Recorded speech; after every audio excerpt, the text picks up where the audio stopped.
Yeah, I'll let that one go because the stash is outlandish, and the hair is swiveling. This is the hair. That's Whose champion has the best hair? all right. Stop it. We're Hecarim, he's got a mane. champion diversity. Lucian. Greg, champion diversity. This is something that I personally want a lot of clarification on because on the last couple episodes we have talked about champion diversity in like very weird, pointed ways. Like, what do you mean weird? well, it never felt like it got its own thing. We're just kind of like, oh yeah, we buffed some champions and nerfed, and then because of that, right? And so when like strategic diversity, we did like a rundown and like a dev blog and like everything on. So give me your verbal dev blog and agreement, sign in blood with your pen. Champion diversity. What is champion diversity? So League of Legends has a lot of champions, and we feel like, kind of the contract we have with players is you should be able to play them. It doesn't make sense to keep making champions when the pool is really, 20 or so that are viable. So I think we're successful in champion diversity when someone feels like they can actually play their favorite champion rather than feeling like, well, I'll wait one day to maybe they'll buff whoever. Right. And that every game you don't see the same enemies. Like, it's okay if you're a Jinx main, it's okay if you're a LeBlanc main, but you shouldn't always see Jinx and LeBlanc in every game you're playing that everyone else is doing too. You should feel like, as you're building a comp going in, that you think about, well, which of the marksmen is really going to build this comp correctly? Is this a good situation for Vayne? Is this a good situation for Kog'Maw or whatever? Are there enough things in the world to just make it so you can have 120 different champions with 4 abilities and a passive that are drastically different from each other?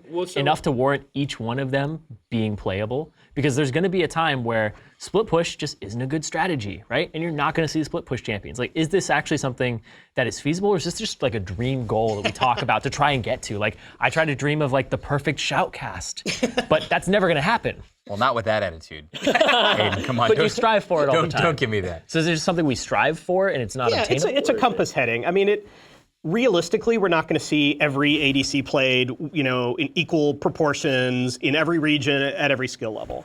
But we can do a lot better than we can do today. And ADCs aren't in a bad place right now, but junglers, you're not seeing them all. They're very tanky junglers, and even among them, we're not getting full representation out there. And you're right, we're going to have to take a lot of champions who kind of occupy really similar niches of like, oh, I'm the super fast marksman, or I'm the Amumu who can jump in and stun everyone in a circle. We have to find new things that champions can do when they're jumping into a team fight, to where when you're building a comp at the beginning of the game, you can say, oh, it's not just who's the best. Right. Who's the best? Who does the most damage? I would say another thing, right? Because this patch we have Aatrox buffs, Shen buffs, Malphite buffs, trying to kind of bring up some of the lower level guys, and we have more in recent memory been trying to look at people that are not in the greatest spot and bring them up a little bit as well, and try to unlock that feeling of like, oh, I can't play my character. Yeah, another thing I think is kind of hard to balance is poke champions too.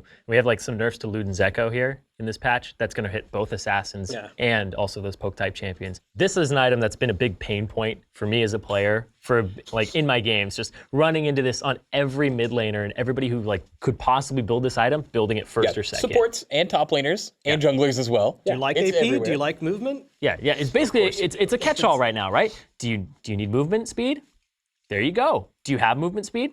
It stacks on that. It's like all these great things. You have low cooldown, high cooldown spells. It's good with everything. Now, when we're reducing the stacks from 20 to 10 per cast, it's going to be more of a niche thing.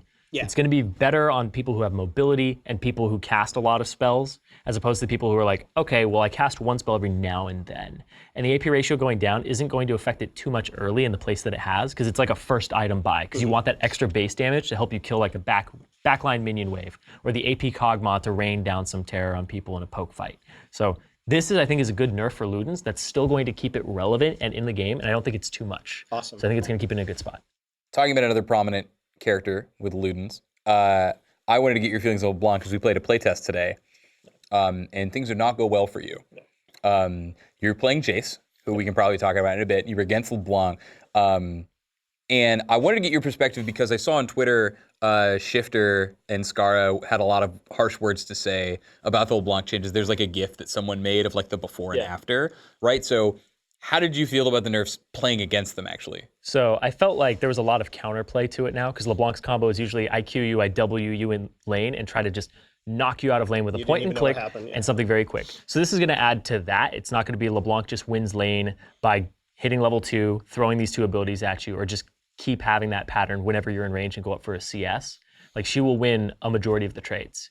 The thing, though, is it might be a little too slow for the laning phase, because like she can still use it from Fog of War late game, right? I feel like this might be a nerf that hits her a little too hard, especially in a meta where she was kind of falling off anyway, because things were getting so tanky. And her play pattern was, I need to kill squishies. So when everything's tanky, she's not successful.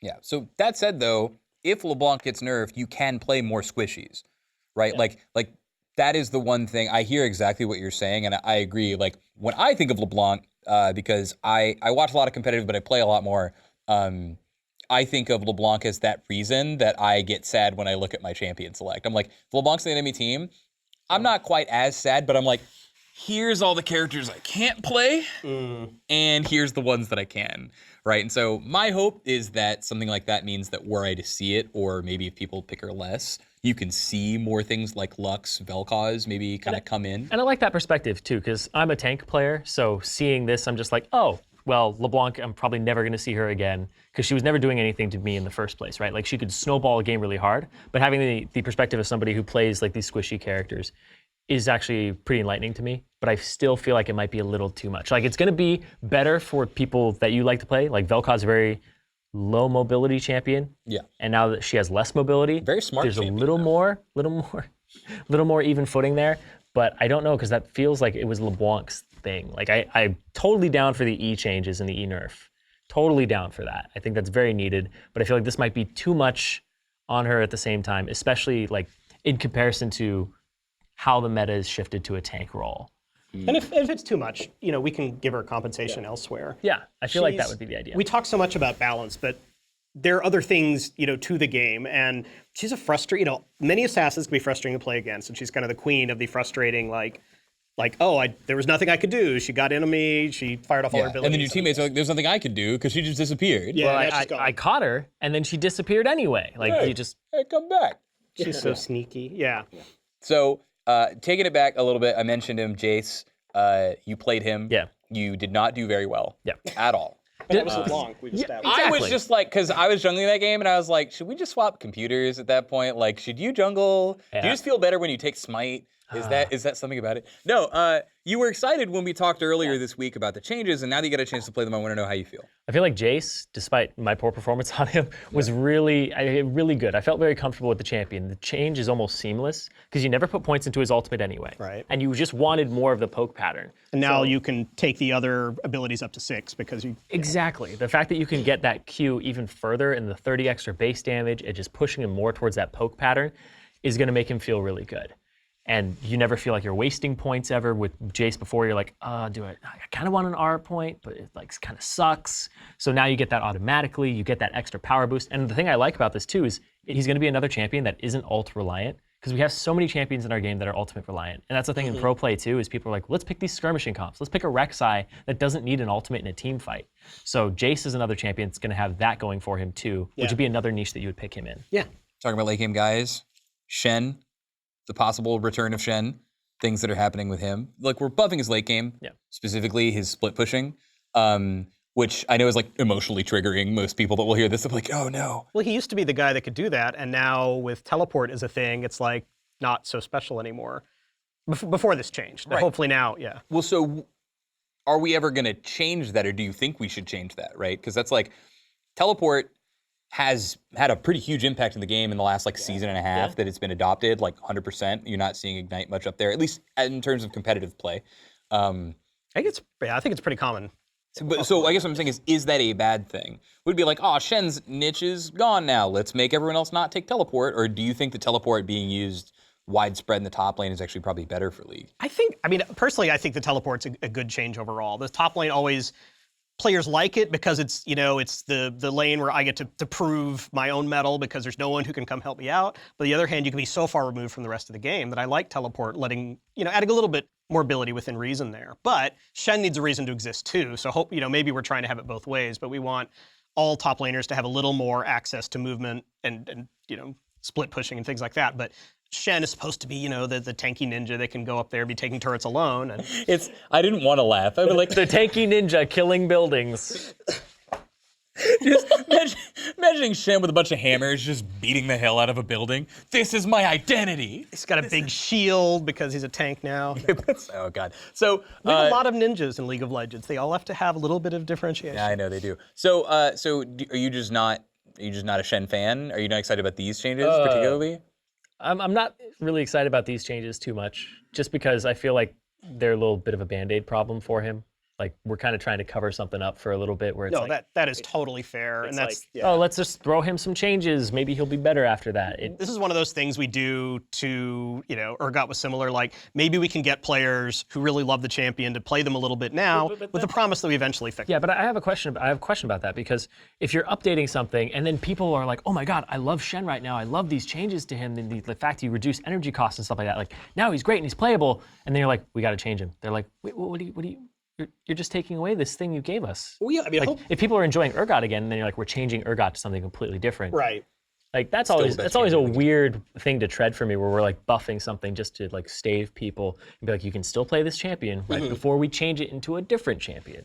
I mean, that's certainly a risk, and we try not to strip a champion's identity away completely when we do an update. And I think we've been better about it recently than we did when we first kicked off updates. But at the same time, it feels mean to players to be like, 2017, you'll get to play your favorite champion again. Yeah, like that is the balancing point, right? Because I think what you say is super valid, right? And I think there are a lot of people, hopefully less and less, but a lot of people who love their champions when they get updated, they're almost like fearful of an update. They're like, oh, they're going to take away the thing that I love. But I'm excited to see what happens when Shen starts seeing play in League of Legends again at a time when like Gnar exists, right? Yeah, I feel like since Bounty Cinder is more accessible, you have the wave clear early on. It gives him HP, which gives him more damage on key strike. I think he'll be in an okay spot. Cool. He'll be able to do Shen things, but there are lane bullies out there. He can't really shut anybody in the top lane down. But then when you play Shen, it's going to be like, how good is my jungler? How strong does he scale? Yeah. And his early game laning phase has been the only thing that's like, maybe he's not that great at it with the people coming up right now. But we'll see what happens with him, because right now, you sound just so over it. I'm just like, meh. I love his like Jace, LeBlanc, Assassins. I'm so excited. And then, I mean, I guess we'll have to see Shen. What that's gonna be. Yeah. All right, cool. That is probably good enough for me. I guess we'll see how it is whenever the patch comes out. So back to the champions that have funny hair. Oh, yeah. Draven. Right, Draven is one. Jax. Echo is another. Jax. Well, we don't know. I know. Do you know? You don't know? Part of being Ghostcrawler means I get to see